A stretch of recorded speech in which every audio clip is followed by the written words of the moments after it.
আসসালামু আলাইকুম প্রিয় ভাই বোনেরা, সবাই কেমন আছেন? আশা করি ভালো আছেন। আলহামদুলিল্লাহ আমিও ভালো আছি। আমি আজকে চলে আসলাম রান্না করতে। একদম সিম্পল রান্না করব।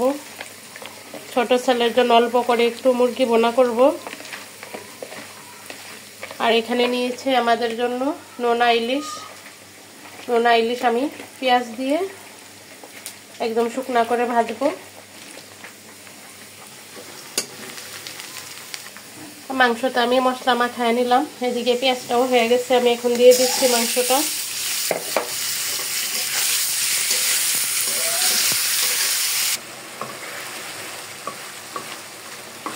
আমার মুরগিটা কিন্তু কষানি হয়ে যাচ্ছে।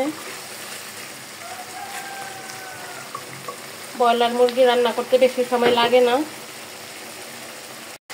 আমার মুরগির মাংসটা কিন্তু হয়ে গেছে, আমি এখন নামিয়ে ফেলবো। আমি কিন্তু কড়াই বসাই দিলাম আর তেলে দিয়ে দিলাম নোনা ইলিশ। একটু হালকা করে ভেজে নিই।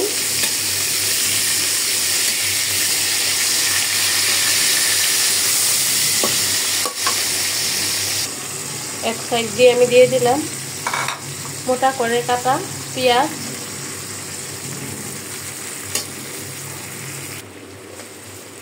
আমার পেঁয়াজটা হয়ে গেছে, আমি একটু পানি দিয়ে তারপর গুঁড়া মশলাটা দিয়ে দিলাম।